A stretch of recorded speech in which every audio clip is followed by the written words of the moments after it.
ಸೈತಾನನು ಏನಾದರೂ ಮಾಡಿ ನಮ್ಮನ್ನ ದೇವರ ಸನ್ನಿಧಿಗೆ ಬಾರದ ಹಾಗೆ ತಡೆ ಮಾಡುತ್ತಾನೆ.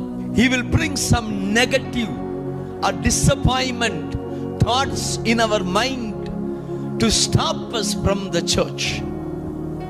ಸಭೆಗೆ ಹೋಗುವುದನ್ನ, ದೇವರ ಸನ್ನಿಧಿಗೆ ಬರುವುದನ್ನ, ಪ್ರಾರ್ಥನೆ ಮಾಡುವುದನ್ನ, ಬೈಬಲ್ ಓದುವುದನ್ನ, ಆರಾಧನೆ ಮಾಡುವುದನ್ನ, ಸೇವೆ ಮಾಡುವುದನ್ನ, ದೇವರಿಗೆ ಪ್ರಯೋಜನವಾಗಿರುವುದನ್ನ ನಮ್ಮ ಮನಸ್ಸಿನಲ್ಲಿ ಮಾತನಾಡಿ ತಡೆ ಮಾಡುವುದಕ್ಕೆ ಸೈತಾನು ಪ್ರಯತ್ನಿಸುವಾಗ ದೇವರ ಆತ್ಮನು ನಮ್ಮ ಯೋಚನೆಗಳನ್ನ ಆಳುವಿಕೆ ಮಾಡುವ ಆತನಾಗಿದ.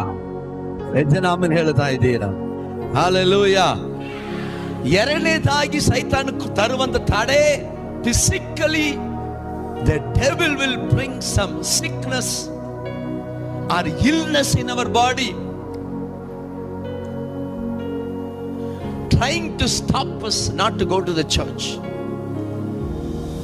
ದೇವರ ಆಲಯಕ್ಕೆ ಹೋಗದ ರೀತಿಯಲ್ಲಿ ನಮ್ಮನ್ನ ತಡೆ ಮಾಡುವುದಕ್ಕೆ, ದೇವ ಪ್ರಸನ್ನತೆಗೆ ಬಾರದ ರೀತಿಯಲ್ಲಿ ತಡೆ ಮಾಡುವುದಕ್ಕೆ, ಬೈಬಲ್ ಓದದ ಹಾಗೆ ತಡೆ ಮಾಡುವುದಕ್ಕೆ, ಪ್ರಾರ್ಥಿಸುವುದಕ್ಕೆ ಮನಸ್ಸಿದ್ದರೂ ಕೂಡ ಪ್ರಾರ್ಥಿಸಬೇಡ, ಯು ಆರ್ ಸಿಕ್, ನಿನ್ ಕೈಯಲ್ಲಿ ಮೊಣಕಾಲು ಹಾಕಕ್ಕಾಗಲ್ಲ, ಇಲ್ಲ ನಿನ್ ಕೈಯಲ್ಲಿ ಫಾಸ್ಟಿಂಗ್ ಮಾಡಕ್ಕಾಗಲ್ಲ, ನಿನ್ ಕೈಯಲ್ಲಿ ಸೇವೆಗೆ ಹೋಗಕ್ಕಾಗಲ್ಲ, ಬಿಸಿಲು ನಿನಗೆ ಆಗಲ್ಲ, ಸನ್ ಬರ್ನಿಂಗ್ ಬರ್ತದೆ, ಇಲ್ಲ ಚಳಿ ನಿನಗೆ ಆಗಲ್ಲ, ಕೋಲ್ಡ್ ಬರುತ್ತೆ, ಸೈನಸ್ ಬರ್ತದೆ, ಇಲ್ಲದಿದ್ರೆ ಇನ್ನು ಏನೇನೋ. ಅದೇ ಸೋಮಾರಿ ಹೇಳ್ತಾನಂತೆ, ಬೀದಿಯಲ್ಲಿ ಸಿಂಹ ಇದೆ ಅದಕ್ಕೆ ಈಚೆ ಹೋಗಲ್ಲ ಅಂತ. ನನಗೆ ಫೇವರೆಟ್ ಸ್ಟೋರಿ ಏನಂತಂದ್ರೆ, ಒಂದು ವ್ಯಕ್ತಿ ಚೆನ್ನೈನಲ್ಲಿ ಅವನಿಗೆ ಯಾವನೇ ಒಂದು ಜ್ಯೋತಿಷ ಹೇಳ್ಬಿಟ್ಟವನೇ, ಯಪ್ಪ ನಿನಗೆ ಗಂಡ ಐತೆ, ಕಂಡ ಐತೆ, ಗಂಡಾಂದ್ರ ಆಯ್ತೆ ನಿನಗೆ, ನೀನು ಈಚೆ ಹೋಗ್ಬೇಡ ಸತ್ತೋಯ್ತೀಯ ಅಂತ ಹೇಳಿ ಅವನ ಆಫೀಸ್ಗೆ ಹೋಗದಂತೆ ರಜೆ ಹಾಕೊಂಡು ಮನೇಲಿ ಮಲ್ಕೊಂಡ. ಏನಾಯ್ತು ಗೊತ್ತಾ? ಫ್ಯಾನ್ ತಲೆ ಮೇಲೆ ಬಿದ್ದು ಸತ್ತೋದ.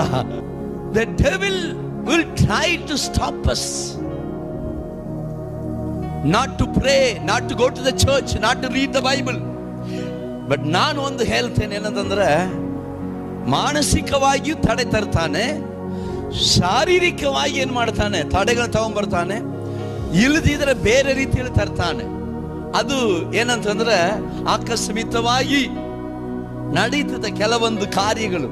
ಆದರೆ ದೇವರು ನಮ್ಮನ್ನ ಕರತರದಿದ್ದರೆ ನಾವು ದೇವರ ಸನ್ನಿಧಿಯಲ್ಲಿ ಕಾಣಿಸಿಕೊಳ್ಳುವುದಕ್ಕೆ ಆಗುವುದೇ ಇಲ್ಲ. ಯಜ್ಜನಾಮನ್ ಹೇಳ್ತಾ ಇದ್ದೀರಾ? Hallelujah. You are here, I am here because the help of God. Hallelujah.